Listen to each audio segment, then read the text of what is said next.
অবৈধভাবে নদীর চরে মাটি কাটা, জমির মালিকের অভিযোগে কাজ বন্ধ, উত্তেজনা।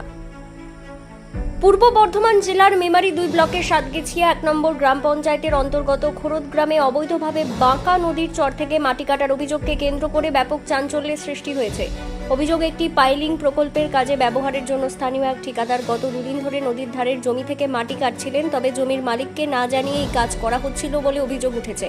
স্থানীয় সূত্রে জানা যায়, খোরদ গ্রামে একটি নির্মাণ প্রকল্পের পাইলিংয়ের কাজের বরাত পেয়েছেন এক ঠিকাদার। সেই কাজের জন্য বিপুল পরিমাণ মাটির প্রয়োজন হওয়ায় বাঁকা নদীর চর সংলগ্ন এলাকা থেকে মাটি তোলা শুরু হয়। বিষয়টি মেমারি 2 ব্লকের বড় পলাশন 1 নম্বর গ্রাম পঞ্চায়েতের অধীন পোস্তেপোতা গ্রামের বাসিন্দা তথা জমির মালিক সুমন মল্লিকের কানে পৌঁছয়। খবর পেয়ে মঙ্গলবার সুমন মল্লিক কয়েকজনকে সঙ্গে নিয়ে ঘটনাস্থলে পৌঁছলে স্থানীয় কয়েকজন খোরদ গ্রামের বাসিন্দার সঙ্গে তার বচসা শুরু হয়। পরিস্থিতি উত্তপ্ত হয়ে উঠলে সাতগেছিয়া পুলিশ ফাঁড়িতে খবর দেওয়া হয়। খবর পেয়ে পুলিশ দ্রুত ঘটনাস্থলে পৌঁছে পরিস্থিতি নিয়ন্ত্রণে আনে এবং মঙ্গলবার মাটি কাটার কাজ বন্ধ করে দেয়।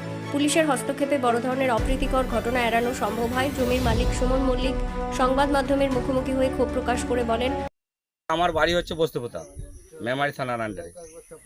আমার এখানে একটা পৈতৃক সম্পত্তি আছে, ঝিগড়ে, এটা খোরদ। খোরদে আমার এখানে একটা পৈতৃক সম্পত্তি আছে। এই পৈতৃক সম্পত্তি থেকে এখানকার তৃণমূলের দাদারা জোরপূর্বক আমাদেরকে না জানিয়ে এখান থেকে চুরি করে মাটি তুলছিল। সেটা আমরা এসে প্রতিরোধ করেছি, প্রশাসনকে ফোন করেছি, প্রশাসন এসছে। আমরা প্রশাসনের কাছে দ্বারস্থ হয়েছি যাতে এর সুবিচার পাই আমরা। আর যার ইঙ্গিতে হয়ে এই মাটিগুলো কাটা হচ্ছে সে যেন আইনত শাস্তি পাক, এটা আমরা দাবি করছি। এই মাটি কেটে কোথায় নিয়ে যাচ্ছিল? মাটি কেটে গ্রামে নিয়ে যাচ্ছে। কন্ট্রাক্টর কি কাজ করছে? কন্ট্রাক্টরের বাড়ি এখানে না, কন্ট্রাক্টরের বাড়ি অন্য জায়গা। কন্ট্রাক্টর এখানে আসেনি। কন্ট্রাক্টরকে আমরা খবর দিয়েছি, কন্ট্রাক্টর এখনো পর্যন্ত এসে পৌঁছায়নি। কন্ট্রাক্টর প্রশাসনের দ্বারস্থ হয়েছে। এখন প্রশাসন বলছেন যে কন্ট্রাক্টর ফাঁড়িতে আসছে, আমাদেরকে ফাঁড়িতে যাওয়ার জন্য বলেছে। কাজে কি অবস্থা এখন? কাজের অবস্থা এখন কাজ বন্ধ। আমাদের প্রচুর ক্ষতি করেছে। মানে আমার সাইডে কাটা 4-5 জায়গা একদম বাঁকার যে লেভেল আছে জলের, তার থেকেও বেশি ডিপ করে তুলে নিয়েছে মাটি। কি চাইছেন এখন? কি চাইছে, আমার জায়গাটা যে ক্ষতিটা হয়েছে ক্ষতিপূরণ করে দিক। আমার জায়গাটা যেমন ছিল তেমন করে দিক মাটি দিয়ে। এটা কি একদম বাঁকার ধারেই? বাঁকার ধারেই। এই জমির কি দাগ নাম্বার কত জানেন? দাগ নম্বরটা দাঁড়ান বল। জমির দাগ নম্বর হচ্ছে 14, খতিয়ান নম্বর হচ্ছে 62।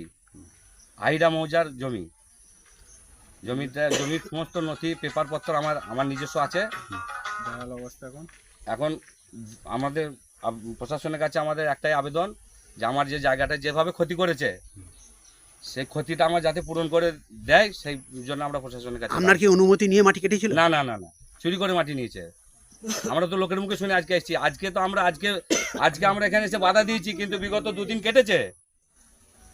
এর আগে 2 দিন কেটে নিয়েছে। আমরা লোকের মুখে শুনে আজকে এসেছি। কটা গাড়ি করে? 3টে ট্রাক্টর আর একটা পগলেন। আপনার নাম? আমার নাম সুমন মল্লিক, পিতার নাম আব্দুল লতিফ মল্লিক, গ্রাম পোস্তেপোতা, থানা মেমারি।